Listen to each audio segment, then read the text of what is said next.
Hey everybody, today I wanted to give you a post-hysterectomy update. So I'm about 7.5 months post-hysterectomy. I had originally planned to film this video about 6 months after my surgery, but as you're going to find out in this video, my life has been pretty crazy. So here we are 7.5 months later. And what I wanted to do today is give you an update as to how I'm doing, but also answer some questions that I've been getting from my YouTube viewers. Now I know how scary it is when you're facing a hysterectomy, so my goal with this video and the other ones on my channel about my surgery is to help you feel a little bit better, to give you some reassurance. You have to remember that everybody's different, and my surgery was pretty positive. My whole experience overall was pretty positive, so all I can do is share what I've gone through, and hopefully that helps you out. As always, feel free to leave me questions in the comments of this video because I will get back to you there. And if you haven't watched my other videos about my surgery, I have 2 more here on my channel. I have one that talks about my whole experience with this surgery, what I did before and how it went in the hospital and what I did after.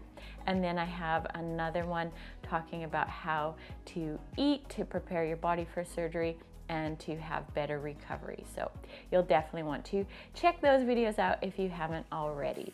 And I'm not going to go into why I had the surgery today because I do that in that first video. So if you want to learn more about why I actually had a hysterectomy, you can watch that one. And while you're here on YouTube, if you like my videos, make sure you subscribe so you catch future videos from me. So what I wanted to do first is give you a life update and let you know how my life has changed since having a hysterectomy. So I've actually been on a real roller coaster. Since having my hysterectomy, I separated from my partner of 10 years. I made plans to move overseas after living in New Zealand for about 15 years. So that was a really huge thing to go through. And then I changed my plans because I got offered my old rental, which I'm in now, and I moved into this rental. We sold our house, which was hugely stressful, and I had to get myself all moved and set up in here. So there's been a lot going on since my surgery, and it pretty much started happening almost right away after my surgery. So while I would have liked to have given my body time to recover and to take care of it properly, I haven't really been able to do that. In fact, I've pushed my body like super hard. There were days when I was absolutely just dragging myself to work with clients all day on my feet, and then after that I would have to be packing, and I did most of the moving of boxes and stuff myself, so there was a lot of heavy lifting. A lot of energy was required, and it was probably one of the most tiring times of my life. Now, the reason I'm telling you this is because when I look back at where I was before my surgery and how heavy I was bleeding and how much of my life was just being sucked by my fibroids, I can't imagine that I could have ever went through the past 6 months, through the separation, through the move, through absolutely everything I've had to deal with, if I had been in that position still, not having those periods that would knock me out for 2 to 3 weeks and would absolutely tank my iron levels has just made such a difference to how I've been able to handle the changes in my life. And so that's why I wanted to give you a bit of an update to let you know that definitely having the hysterectomy has made a big difference to how much energy I've had and to how much mental strength I've had throughout this process. So the next thing I wanted to cover, because I know this was something that scared me quite a bit, is scar tissue. Going into my surgery, I was really worried that I was going to have scar tissue. You read a lot about it when you look into having a hysterectomy. You hear about how you're going to feel, tugging and tightness and all sorts of stuff going on in your womb and in the surgical area. And so I wanted to let you know how I feel at this point. Now, I can feel a little bit in that area, particularly when I'm super stressed out, when I'm pushing my body really hard. if I've had a really, really hard training session, or if my body is inflamed. And the way I know that my body's inflamed is if I've had a week where I'm eating more animal products than normal, more eggs than normal in particular, because eggs tend to flare up my joints as well, I will feel that area a little bit more. But I need to put this in perspective for you, because before my surgery, I could feel that area all the time. I had a big fibroid up on the right-hand side, I believe it was, and I could feel that like all the time. It was quite freaky. And so what I feel now is just the most minor of things. It's probably less than if you've had a hard workout and you have some muscle soreness. Like, it's just such a minor sensation in there. There's no tightness, no tugging or anything.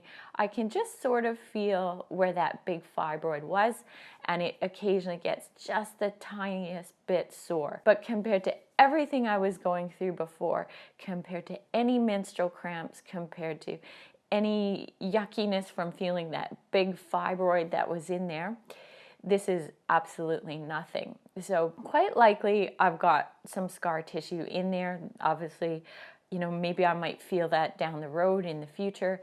But the other thing that I think is that my surgeon did such a good job of my outside. Like, if you looked at my belly now, you can't see much, if anything, other than just this tiniest little incision in my belly button. And if he took such care of my outside, I hope that he also took good care of my insides. And so for me, 7.5 months later, I'm super pleased with how I feel. I'm much less worried about scar tissue. I'm hoping that it doesn't get worse in the future, but for now, I'm super happy about how I feel. There is one side effect that I wanted to mention that was unexpected.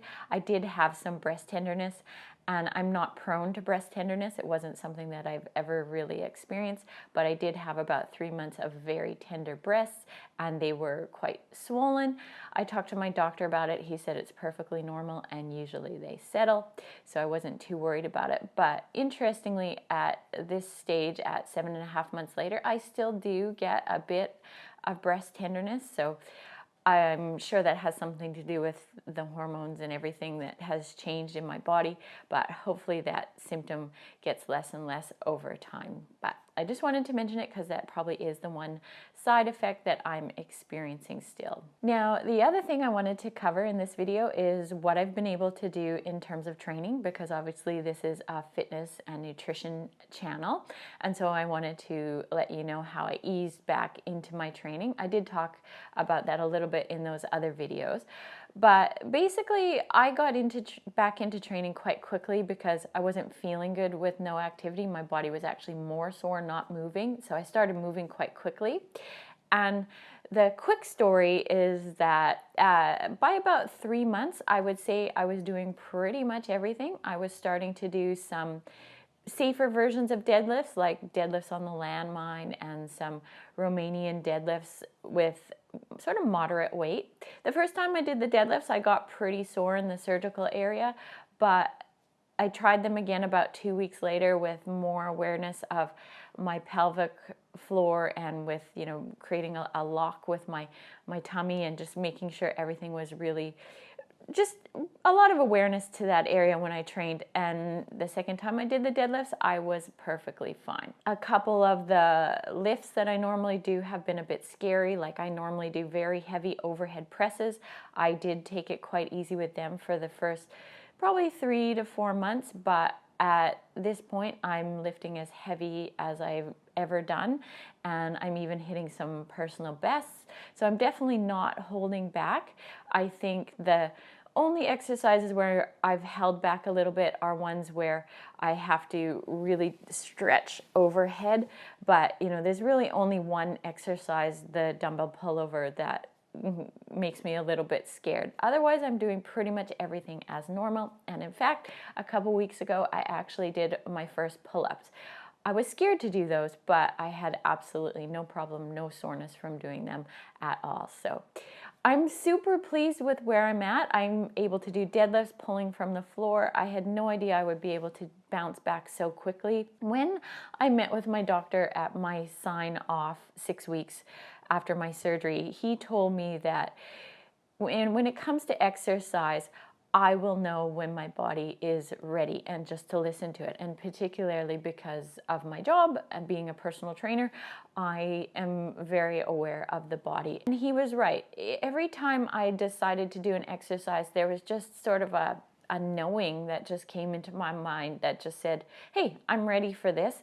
And I picked up the weights, and while I was very careful and brought a lot of awareness to the exercise, particularly around the pelvic floor region, I was able to ease back into training with no problem at all. So I don't know if that would apply to everybody. If you're somebody who isn't as aware of the body, then working with a good physiotherapist would be highly recommended. The other thing I wanted to mention in this video is that after my surgery, I created a program to help ladies step back into exercise.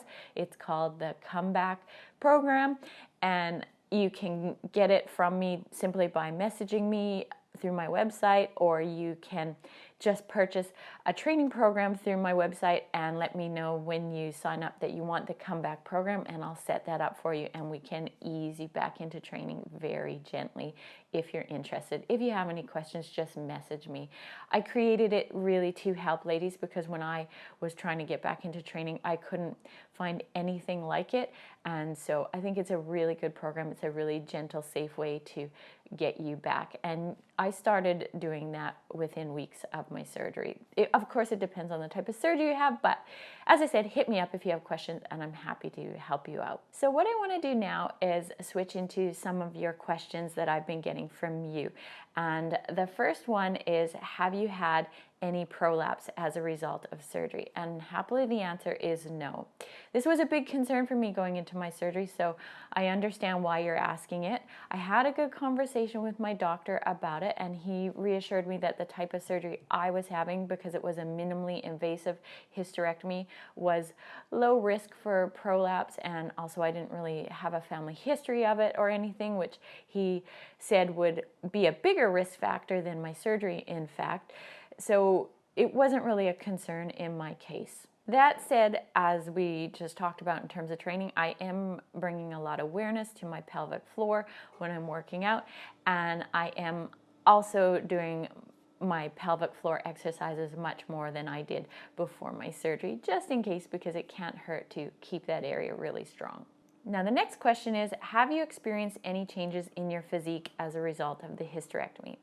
And the answer to this is pretty cool. I have experienced changes in my physique that were really surprising. A couple of weeks post-surgery, I was looking in the mirror and I realized how much flatter my stomach was. And that makes a lot of sense given that they removed a 1 kilogram uterus. That's a lot of bulk and size. And when that was taken out of my stomach became much flatter. And at 7.5 months later, it's still very flat. I know that some people are worried about their intestines and everything shifting around and filling that area and changing the shape, but in my experience so far, I'm really happy with how my stomach looks. So another question that I've received a lot is about sexual discomfort and loss of libido. And in my experience, given that I was going through a separation, I can't comment on some of that stuff, but one thing that was really interesting is that post-surgery for a couple of months, my libido was really high. And that makes sense given that my breasts were also tender, hormones were just probably all over the place, and things were just probably all out of whack. So my libido was actually much higher than it's been in a long, long, long time. And I would say now at 7.5 months later, my libido is probably still better than it has been in years because of the fact that I'm not bleeding all the time and I just don't feel so awful all of the time. I feel healthy again. I feel pretty and I feel sexy again, and I can actually wear, things like nice underwear. Sorry if that's too much information, but when you're dealing with heavy bleeding all the time, you know what I'm talking about. It's hard to feel sexy. And so just bear that in mind. If you are where I was before I had my surgery, you're probably not going to have much of a libido lots of the time anyway. So having a surgery may make things better for you. So hopefully that helps ease your worries about all that a little bit more. Another question that I had was, do you still have a cycle with PMS symptoms? And I would say, possibly, but I can't identify it anymore. If you've read my blog at all over on Female Fitness Systems, you'll know that I'm a huge fan of mood tracking. Over the years, I've been able to identify how my mood changes throughout the month, like to the exact day. I could identify when my mood would really tank and when I would have the lowest energy. And I really miss that aspect of it. I knew I would when I knew I had to have a surgery. I knew that this would be one thing I would miss, because it's great to be able to work your life around that and to just know why you feel down when you feel down. But overall, and this is another positive thing, is that I would probably say that my mood is more stable, and that's probably because my iron levels aren't so low. Having low iron can really impact your brain. It can make you feel more depressed, more sad, more anxious, and even though I've been going through this crazy time of my life, I still feel more stable. And so overall, I'm feeling better in terms of my mood anyway. So that's it for me. That's my update 7.5 months later. I hope you found this helpful. I wanted to share one more thing before I let you go.